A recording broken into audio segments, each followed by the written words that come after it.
ನಮಸ್ಕಾರ ನನ್ನ ಪ್ರೀತಿಯ ವೀಕ್ಷಕರೇ, ದೇವರ ನಾಮಕ್ಕೆ ಸ್ತೋತ್ರವಾಗಲಿ. ಮಾಧ್ಯಮದ ಮೂಲಕವಾಗಿ ನಿಮ್ಮ ಮುಂದೆ ನಿಂತು ದೇವರ ವಾಕ್ಯವನ್ನು ಹಂಚುವ ಅವಕಾಶವನ್ನು ಪರಲೋಕದ ದೇವರು ಒದಗಿಸಿಕೊಟ್ಟಿದ್ದಾನೆ. ಆತನ ನಾಮಕ್ಕೆ ಸ್ತೋತ್ರ ಹೇಳೋಣ. ಬನ್ನಿ, ಇವತ್ತು ದಾವೀದನ ಬಗ್ಗೆ ಕಲಿತುಕೊಳ್ಳೋಣ. ವಿಶೇಷವಾಗಿ ಆತನನ್ನು ಕೀರ್ತನಾಗಾರನಾದಂಥ ದಾವೀದನು ಎಂಬುದಾಗಿ ಕರೆಯುತ್ತೇವೆ. ಆತನು ಭಕ್ತಿಯ ಮಾರ್ಗವನ್ನು ಆರಿಸಿಕೊಂಡನು. ಆತನ ಬಗ್ಗೆ ಕಲಿಯುವುದಕ್ಕಿಂತ ಮುಂಚಿತವಾಗಿ ಪವಿತ್ರಾತ್ಮನ ಸಹಾಯವನ್ನು ಬೇಡಿಕೊಳ್ಳೋಣ. ಪರಲೋಕದ ನಮ್ಮ ತಂದೆಯಾದ ದೇವರೇ, ದೀನರಾಗಿ ನಿನ್ನ ಸನ್ನಿಧಿಯಲ್ಲಿ ನಿಂತುಕೊಂಡು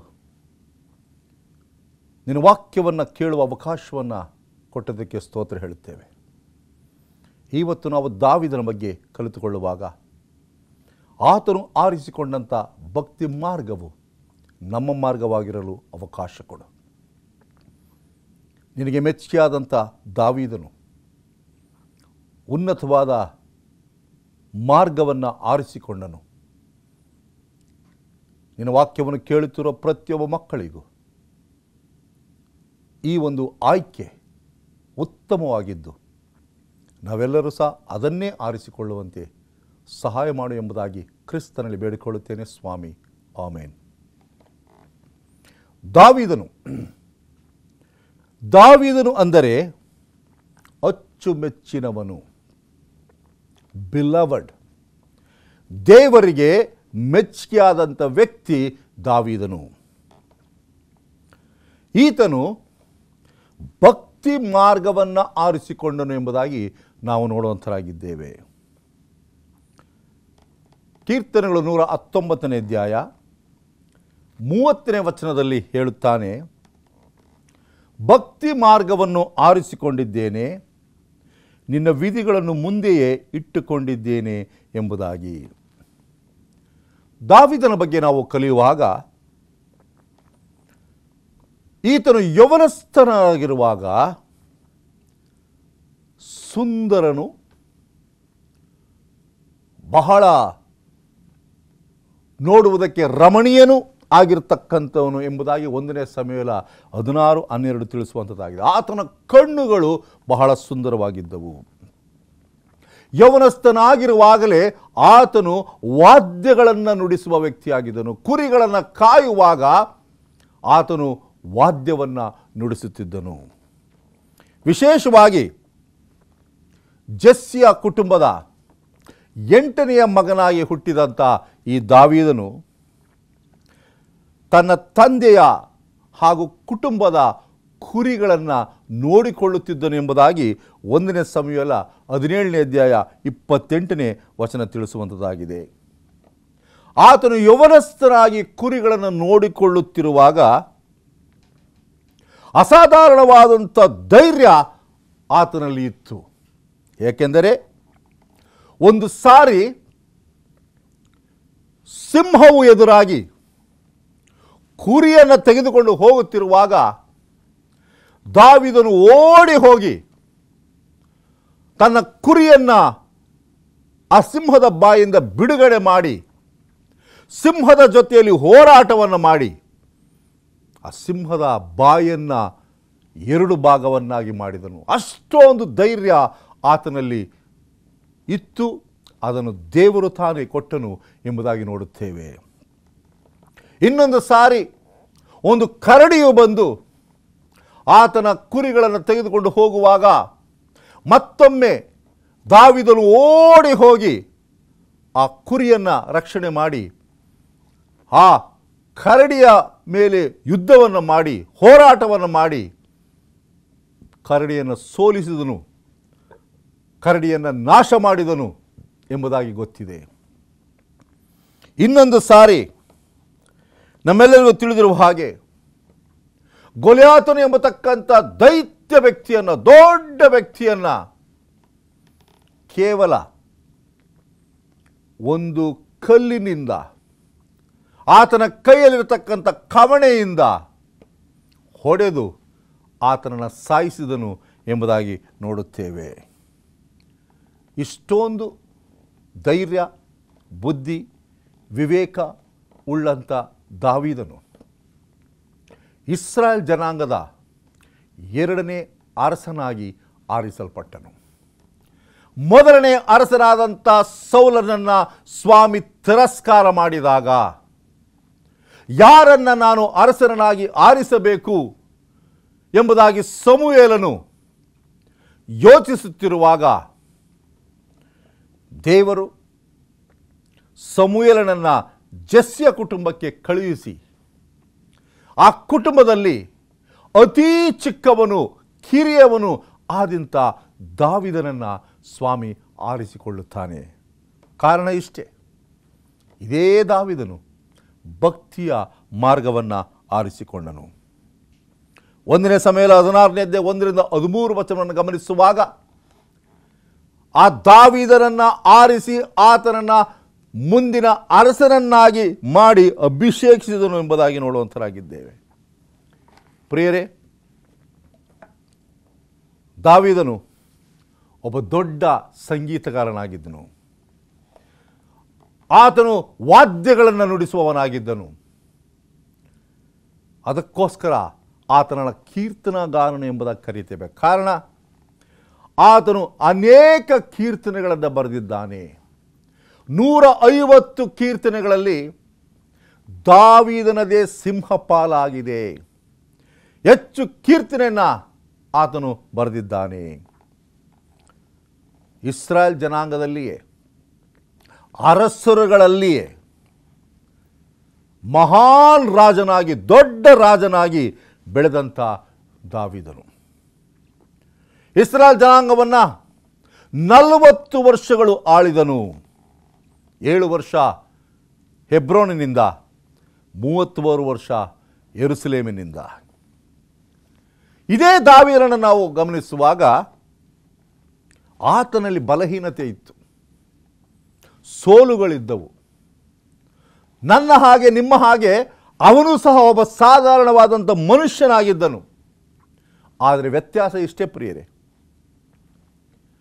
ಅವೆಲ್ಲವನ್ನ ಪಶ್ಚಾತ್ತಾಪದಿಂದ, ಮನವರಿಕೆಯಿಂದ ಆತನು ಜಯಗೊಳಿಸಿದನು ಎಂಬುದಾಗಿ ನೋಡುತ್ತೇವೆ. ಆತನ ಜಯಕ್ಕೆ ಕಾರಣ ಆತನು ಭಕ್ತಿ ಮಾರ್ಗವನ್ನು ಆರಿಸಿಕೊಂಡದ್ದರಿಂದ ಎಂಬುದಾಗಿ ನಾವು ತಿಳಿದುಕೊಳ್ಳಬೇಕಾಗಿದೆ. ಇವತ್ತು ನಾನು ಮತ್ತು ನೀವು ಆ ಜಯವನ್ನು ಕಾಣಬೇಕಾದರೆ ಭಕ್ತಿ ಮಾರ್ಗವನ್ನು ಆರಿಸಿಕೊಳ್ಳಬೇಕು. ಈತನು ದೇವರನ್ನು ಆರಿಸಿಕೊಂಡನು, ದೇವರ ಮಾರ್ಗವನ್ನು ಆರಿಸಿಕೊಂಡನು, ಸತ್ಯವನ್ನು ಆರಿಸಿಕೊಂಡನು.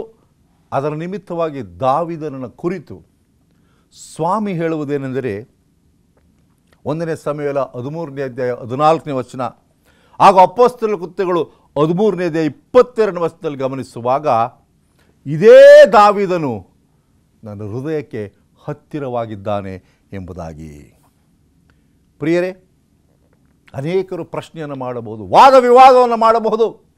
ವ್ಯಭಿಚಾರವನ್ನು ಮಾಡಿರ್ತಕ್ಕಂಥ ದಾವೀದನು, ಕೊಲೆಗಳನ್ನು ಮಾಡಿರ್ತಕ್ಕಂಥ ದಾವೀದನು, ಯುದ್ಧಗಳಲ್ಲಿ ರಕ್ತವನ್ನು ಸುರಿಸಿದಂಥ ದಾವೀದನು ಹೇಗೆ ತಾನೇ ದೇವರಿಗೆ ತನ್ನ ಹೃದಯಕ್ಕೆ ಹತ್ತಿರವಾಗಲು ಸಾಧ್ಯ ಎಂಬುದಾಗಿ ಒಂದೇ ಒಂದು ಕಾರಣ, ದಾವೀದನಲ್ಲಿ ನಿಜವಾದ ದೈಹಿಕವಾದಂಥ ಪಶ್ಚಾತ್ತಾಪದ ಹೃದಯ ಆತನಲ್ಲಿ ಇತ್ತು ಎಂಬುದಾಗಿ. ಇವತ್ತು ನಮ್ಮ ಜೀವಿತದಲ್ಲಿ ಅನೇಕ ತಪ್ಪುಗಳನ್ನು ನಾವು ಮಾಡಿದ್ದೇವೆ. ಆದರೆ ನಾವು ಮಾಡಿರೋ ತಪ್ಪುಗಳಿಗೆ ನಮ್ಮಲ್ಲಿ ಅಂತರಂಗದ ಪಶ್ಚಾತ್ತಾಪ ಇದೆಯಾ? ದಾವೀದನು ತನ್ನ ತಪ್ಪನ್ನು ಪದೇ ಪದೇ ಮಾಡಲಿಲ್ಲ. ಆತನು ದೇವರಿಗೆ ಮೆಚ್ಚುಗೆಯಾದದ್ದು ಒಂದೇ ಒಂದು ಕಾರಣಕ್ಕೆ, ತನ್ನಲ್ಲಿ ಮಾನಸಾಂತರ ಉಂಟಾಯಿತು ಎಂಬುದಾಗಿ. ತಾನು ತಪ್ಪನ್ನು ಮಾಡಿದಾಗ, ಸ್ವಾಮಿ ನಿನಗೆ ಕೇವಲ ತಪ್ಪು ಮಾಡಿದ್ದೇನೆ, ನಿನಗೆ ವಿರೋಧವಾಗಿ ಪಾಪ ಮಾಡಿದ್ದೇನೆ, ನನ್ನ ಪಾಪವು ನನ್ನ ಅಂತರಂಗದಲ್ಲಿದ್ದೆ, ನಾನು ಮಾತೃಗರ್ಭದಿಂದಲೂ ಪಾಪಿ ಎಂಬುದಾಗಿ ಕೀರ್ತನೆಗಳು 51ರಲ್ಲಿ ಆತನು ಒಪ್ಪಿಕೊಂಡನು.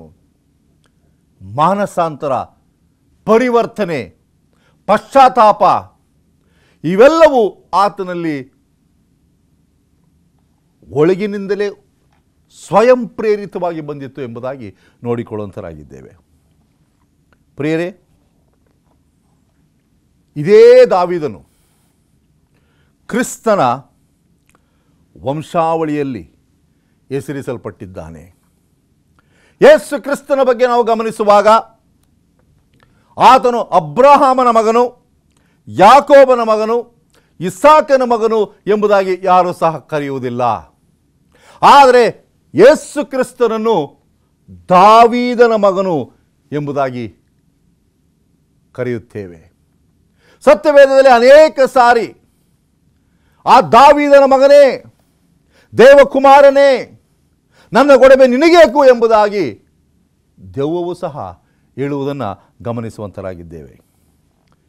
ಪ್ರಿಯರ, ದುರಾದೃಷ್ಟವಶತ್ ಸತ್ಯ ಮಾರ್ಗವನ್ನು ಬಿಟ್ಟು ಇವತ್ತು ಲೋಕದಲ್ಲಿ ಅನೇಕರು ತಪ್ಪಾದ ಹಾದಿಯನ್ನು, ತಪ್ಪಾದ ಮಾರ್ಗವನ್ನು ಹಿಡಿಯುತ್ತಿದ್ದಾರೆ.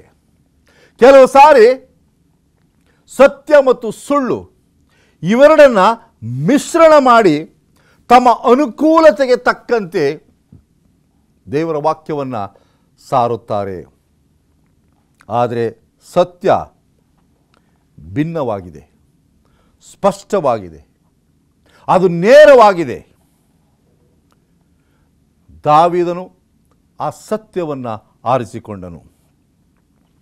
ಯಾರು ಸತ್ಯವನ್ನು ಆರಿಸಿಕೊಳ್ಳುತ್ತಾರೆ ಅವರು ಕ್ರಿಸ್ತನನ್ನು ಆರಿಸಿಕೊಳ್ಳುತ್ತಾರೆ. ಯಾಕೆಂದರೆ ಈ ಸತ್ಯ ನಮಗೆ ಏನು ಮಾಡಬಲ್ಲದು ಎಂಬುದನ್ನು ನಾವು ಗಮನಿಸುವಾಗ ಯೋಹಾನ ಬರೆದ ಸುವಾರ್ತೆ 8ನೇ ಅಧ್ಯಾಯ 31 ಮತ್ತು 32ನೇ ವಚನವನ್ನು ಗಮನಿಸುವಾಗ ಅಲ್ಲಿ ಹೀಗೆ ಹೇಳುವಂಥದ್ದಾಗಿದೆ. ಆಗ ಯೇಸು ತನ್ನನ್ನು ನಂಬಿದ ಯಹೂದ್ಯರಿಗೆ, ನೀವು ನನ್ನ ವಾಕ್ಯದಲ್ಲಿ ನೆಲೆಗೊಂಡುವವರಾದರೆ ನಿಜವಾಗಿ ನನ್ನ ಶಿಷ್ಯರಾಗಿದ್ದು ಸತ್ಯವನ್ನು ತಿಳಿದುಕೊಳ್ಳುವಿರಿ ಮತ್ತು ಸತ್ಯವು ನಿಮ್ಮನ್ನು ಬಿಡುಗಡೆ ಮಾಡುವುದು ಎಂದು ಹೇಳಿದನು. ಇವತ್ತು ಯಾರು ಅಸತ್ಯವನ್ನು ಗ್ರಹಿಸಿಕೊಳ್ಳುತ್ತಾರೆ, ಹಿಡಿದುಕೊಳ್ಳುತ್ತಾರೆ, ಅದರಂತೆ ನಡೆದುಕೊಳ್ಳುತ್ತಾರೆ, ಅವರಿಗೆ ಖಂಡಿತವಾಗಿಯೂ ಬಿಡುಗಡೆ ಸಿಗುವಂಥದ್ದಾಗಿದೆ. ಯಾವುದರಿಂದ ಬಿಡುಗಡೆ? ಪಾಪದಿಂದ ಬಿಡುಗಡೆ, ಸೈತಾನನಿಂದ ಬಿಡುಗಡೆ, ಈ ಲೋಕದಿಂದ ಬಿಡುಗಡೆ, ಸ್ವಾರ್ಥದಿಂದ ಬಿಡುಗಡೆ, ಸ್ವ ಇಚ್ಛೆಯಿಂದ ಬಿಡುಗಡೆ. ಇವೆಲ್ಲವೂ ದೊರಕಬೇಕಾದರೆ ನಾವು ಸತ್ಯವೆಂಬತಕ್ಕಂಥ ಯೇಸು ಸ್ವಾಮಿಯನ್ನು ಸ್ವೀಕಾರ ಮಾಡಬೇಕು. ಸ್ವಾಮಿ ಹೇಳ್ತಕ್ಕಂಥದ್ದು ವಾಕ್ಯಗಳು, ನಾನೇ ಮಾರ್ಗವು, ನಾನೇ ಸತ್ಯವು, ನಾನೇ ಜೀವವು ಎಂಬುದಾಗಿ. ಇವತ್ತು ಇಡೀ ವಿಶ್ವದಲ್ಲಿ ಮೇಲಾಗಲಿ ಕೆಳಗಾಗಲಿ ಯಾರಾದರೂ ಒಬ್ಬರು ನಾನೇ ಸತ್ಯವು, ನಾನೇ ಮಾರ್ಗವು, ನಾನೇ ಜೀವವು ಎಂಬುದಾಗಿ ಹೇಳುವುದಾದರೆ ಅದು ಯೇಸು ಕ್ರಿಸ್ತನು ಮಾತ್ರ. ಯಾಕೆಂದರೆ ಆತನಲ್ಲಿ ಸತ್ಯ ಇದೆ, ಆತನಲ್ಲಿ ಸಂಪೂರ್ಣವಾದಂಥ ನಿಜಾಂಶವಿದೆ. ಯೋಹಾನ ಬರೆದ ಸುವಾರ್ತೆ 18ನೇ ಅಧ್ಯಾಯ 37ನೇ ವಚನದಲ್ಲಿ ಪಿಲಾತನ ಜೊತೆಯಲ್ಲಿ ಮಾತನಾಡುತ್ತಿರುವಾಗ ಯೇಸು ಕ್ರಿಸ್ತನು ಹೇಳ್ತಕ್ಕಂಥ ಮಾತುಗಳನ್ನು ಗಮನಿಸಿ, ಯೇಸು ಪಿಲಾತನಿಗೆ, ನಾನು ಸತ್ಯದ ವಿಷಯದಲ್ಲಿ ಸಾಕ್ಷಿ ಹೇಳುವುದಕ್ಕೋಸ್ಕರ ಹುಟ್ಟಿದವನು, ಅದಕ್ಕೋಸ್ಕರವೇ ಈ ಲೋಕಕ್ಕೆ ಬಂದಿದ್ದೇನೆ. ಸತ್ಯಪರರೆಲ್ಲರೂ ನನ್ನ ಕಿವಿ ಮಾತಿಗೆ ಕಿವಿಗೊಡುತ್ತಾರೆ ಎಂದು ಉತ್ತರ ಕೊಟ್ಟನು. ಪ್ರಿಯರೇ, ಯೇಸು ಕ್ರಿಸ್ತನು ಈ ಲೋಕಕ್ಕೆ ಬಂದಿರತಕ್ಕಂಥದ್ದು ಪರಲೋಕದ ಗೂಢಾರ್ಥಗಳನ್ನು, ಸತ್ಯಾಂಶಗಳನ್ನು ನಮಗೆ ತಿಳಿಸುವುದಕ್ಕೋಸ್ಕರ. ಸತ್ಯವು ಯಾವುದು ಎಂಬುದನ್ನು ಖಚಿತಪಡಿಸುವುದಕ್ಕೋಸ್ಕರ. ಯಾಕೆಂದರೆ ಸೈತಾನನು ಅಸತ್ಯವನ್ನು ನುಡಿಯುವಂತನಾಗಿದ್ದಾನೆ, ಸುಳ್ಳನ್ನು ಹೇಳುವಂತನಾಗಿದ್ದಾನೆ, ಜನರನ್ನು ತಪ್ಪು ಮಾರ್ಗಕ್ಕೆ ನಡೆಸುವಂತನಾಗಿದ್ದಾನೆ. ಜನರು ಪರಲೋಕಕ್ಕೆ ರಕ್ಷಿಸಲ್ಪಡಬಾರದು, ಅವರೆಲ್ಲರೂ ನಾಶವಾಗಬೇಕು ಎಂಬತಕ್ಕಂಥ ಒಂದೇ ಒಂದು ಗುರಿಯಲ್ಲಿ ಜನರನ್ನು ತಪ್ಪು ಬೋಧನೆಗಳಿಂದ, ಸುಳ್ಳು ಬೋಧನೆಗಳಿಂದ, ಮಿಶ್ರಣವಾದಂಥ ಬೋಧನೆಗಳಿಂದ ಮಾರ್ಗವನ್ನು ತಪ್ಪಿಸುತ್ತಿದ್ದಾನೆ. ಅನೇಕರಿಗೆ ಕೇವಲ ಸತ್ಯ ಎಂಬುದು ಸತ್ಯವೇದವು ತಿಳಿದರೆ ಮಾತ್ರ ಸಾಕು, ದೇವರ ವಾಕ್ಯವನ್ನು ಬಾಯ್ಪಾಠ ಹೇಳಿದರೆ ಸಾಕು, ಅದರಂತೆ ನಡೆಯುವ ಅವಶ್ಯಕತೆ ಇಲ್ಲ, ಇದು ಬೇಕಾಗಿಲ್ಲ, ದೇವರ ಆಜ್ಞೆಗಳು ಇಲ್ಲ, ಸಬ್ಬತ್ತು ಎಂಬುದಕ್ಕಿಲ್ಲ. ಇಂತಹ ಅನೇಕ ಅಸತ್ಯಗಳನ್ನು ಪುನರುಚ್ಚರಿಸಿ ಜನರ ಮನಸ್ಸಿನಲ್ಲಿ ಆತನು ಯೇಸುಸ್ವಾಮಿಯ ಬಗ್ಗೆ, ಪರಲೋಕದ ಬಗ್ಗೆ, ತಂದೆಯಾದ ದೇವರ ಬಗ್ಗೆ ತಪ್ಪು ಮಾಹಿತಿಯನ್ನು ನೀಡುತ್ತಿದ್ದಾನೆ. ಪ್ರಿಯರೇ, ನಮ್ಮೆಲ್ಲರಿಗೂ ಸತ್ಯವು ಮಾತ್ರ ತಿಳಿಯುವುದಲ್ಲ, ಸತ್ಯಕ್ಕೆ ಮೂಲರಾದಂಥ ಯೇಸುಸ್ವಾಮಿಯ ತಿಳುವಳಿಕೆ ನಮಗೆ ಬೇಕಾಗಿದೆ. ಒಂದು ಕೂಟ, ಆ ಕೂಟದಲ್ಲಿ ಅನೇಕ ಗಣ್ಯ ವ್ಯಕ್ತಿಗಳು ಒಂದು ಕಡೆ ಕುಳಿತುಕೊಂಡಿದ್ದರು. ಒಬ್ಬೊಬ್ಬರು ಅನೇಕ ವಿಷಯಗಳ ಬಗ್ಗೆ ಚರ್ಚೆಯನ್ನು ಮಾಡ್ತಾ ಇದ್ರು. ಅಲ್ಲಿ ವೈದ್ಯರುಗಳಿದ್ದರು, ವಕೀಲರಿದ್ದರು, ದೊಡ್ಡ ದೊಡ್ಡ ವ್ಯವಹಾರ ಮಾಡ್ತಕ್ಕಂಥ ವ್ಯಕ್ತಿಗಳಿದ್ದರು. ಇವರೆಲ್ಲರ ಮಧ್ಯದಲ್ಲಿ ಒಬ್ಬ ಬೋಧಕರು ಮತ್ತು ಒಬ್ಬ ಕಲೆಗಾರನು ಸಹ ಇದ್ದನು. ಅವರೆಲ್ಲರೂ ತಮ್ಮಷ್ಟಕ್ಕೆ ತಾವೇ ಮಾತಾಡಿಕೊಳ್ಳುತ್ತಾ, ಕಾರ್ಯಕ್ರಮ ಪ್ರಾರಂಭವಾಗುವುದಕ್ಕೆ ಇನ್ನೂ ತಡವಾಗ್ತಾ ಇದೆ, ನಮ್ಮ ಮಧ್ಯದಲ್ಲಿ ಒಬ್ಬ ಕಲೆಗಾರನಿದ್ದಾನೆ, ಒಬ್ಬ ಒಳ್ಳೆಯ ನಾಟಕವನ್ನು ಮಾಡಿ ಮನೋರಂಜನೆ ಮಾಡಿಸ್ತಕ್ಕಂಥ ನಾಯಕರು ನಮ್ಮ ಮಧ್ಯದಲ್ಲಿದ್ದಾರೆ, ಯಾಕೆ ಅವನನ್ನು ಮಾತಾಡುವುದಕ್ಕೆ ನಾವು ಬಿಡಬಾರದು, ಯಾಕೆ ಅವನು ನಮ್ಮನ್ನು ರಂಜಿಸುವುದಕ್ಕೆ ನಾವು ಅವಕಾಶ ಕೊಡಬಾರದು ಎಂಬುದಾಗಿ ಆ ಬೋಧಕರು ಹೇಳುವಾಗ ಆ ಕಲೆಗಾರ ಹೇಳ್ತಾನೆ, ಖಂಡಿತವಾಗಿಯೂ ಬೋಧಕರೇ, ಯಾವ ವಿಷಯದಲ್ಲಿ ನಿಮಗೆ ನಾನು ಮನೋರಂಜನೆ ನೀಡಲು ಸಾಧ್ಯ, ದಯವಿಟ್ಟು ಹೇಳಿ ಎಂಬುದಾಗಿ ಹೇಳುವಾಗ ಬೋಧಕರಿಗೆ ಸತ್ಯವೇದ ಗೊತ್ತಿತ್ತು. ಅದಕ್ಕೋಸ್ಕರ ಆ ಕಲೆಗಾರನಿಗೆ ಹೇಳ್ತಕ್ಕಂಥದ್ದು, ಕೀರ್ತನೆಗಳು 23ನೇ ಅಧ್ಯಾಯವನ್ನು ನಿನ್ನದೇ ಶೈಲಿಯಲ್ಲಿ ನಮಗೆ ತಿಳಿಸಿಕೊಟ್ಟು ನಮ್ಮೆಲ್ಲರನ್ನು ಮನೋರಂಜನೆಗೊಳಿಸಿ ಎಂಬುದಾಗಿ. ಆಯಿತು, ಹಾಗೆ ಮಾಡ್ತೇನೆ, ಆದರೆ ಒಂದು ಷರತ್ತು, ನಾನು ಹೇಳಿದ ಮೇಲೆ ಅದೇ ಕೀರ್ತನೆಯನ್ನು ಬೋಧಕರೇ ನೀವು ಸಹ ಹೇಳಬೇಕೆಂಬುದಾಗಿ. ಕಲೆಗಾರನು ಪ್ರಾರಂಭ ಮಾಡ್ತಾನೆ. ಕೀರ್ತನೆ 23 ಆತನು ಎಷ್ಟು ಚೆನ್ನಾಗಿ ಆತನು ಹೇಳುತ್ತಾನೆ ಎಂಬುದಾಗಿ ಹೇಳುವಾಗ ಅಲ್ಲಿ ಕುಳಿತಿರ್ತಕ್ಕಂಥ ಪ್ರತಿಯೊಬ್ಬರು ಸಹ ಸಂತೋಷ ಪಡ್ತಾರೆ, ಮನೋರಂಜನೆ ಆಗ್ತದೆ, ಚಪ್ಪಾಳೆ ಹೊಡಿತಾರೆ, ಕೇಕೆ ಹಾಕ್ತಾರೆ. ಎಂಥ ಅದ್ಭುತವಾದ ಕಲೆಗಾರ! ಇಷ್ಟೊಂದು ಕಲೆ ಈತನಲ್ಲಿದೆಯಾ? ಕುರಿಗಳು ಮಾತಾಡುವ ಹಾಗೆ, ಕುರುಬನು ಮಾತಾಡುವ ಹಾಗೆ ಅಲ್ಲಿರ್ತಕ್ಕಂಥವ್ರನ್ನೆಲ್ಲ ರಂಜಿಸಿ ಬಹಳ ಸಂತೋಷದಿಂದ ಆತನು ಕುಳಿತುಕೊಳ್ತಾನೆ. ಎಲ್ಲರೂ ಚಪ್ಪಾಳೆ ಹೊಡಿತಾರೆ, ಶಬಾಷ್, ಭಾಳ ಚೆನ್ನಾಗಿ ನಮ್ಮನ್ನು ಮನೋರಂಜನೆ ನೀಡಿದೆಯಾ, ನಮ್ಮೆಲ್ಲರಿಗೂ ಸಂತೋಷವಾಯಿತು ಎಂಬುದಾಗಿ. ಅನಂತರ ಬೋಧಕರು ನಿಂತ್ಕೊಳ್ತಾರೆ. ಈ ಸಮಯದಲ್ಲಿ ಅದೇ ಕೀರ್ತನೆಯನ್ನು ಬೋಧಕರು ಹೇಳುವಾಗ ಅವರ ಸ್ವರದಲ್ಲಿ ಗಾಂಭೀರ್ಯತೆ ಇತ್ತು. ಯಾವುದೇ ರೀತಿಯಾದಂಥ ಕ್ರಿಯೆಗಳು ಇರಲಿಲ್ಲ, ಯಾವುದೇ ರೀತಿಯಾದಂಥ ಏರುಪೇರಿನ ಸ್ವರಗಳಿರಲಿಲ್ಲ, ಯಾವುದೇ ರೀತಿಯಲ್ಲಿ ಕಲೆಗಾರನು ಹೇಳಿದ ಹಾಗೆ ರಂಜನೆಯನ್ನು, ಮನೋರಂಜನೆಯನ್ನು ನೀಡಲಿಲ್ಲ.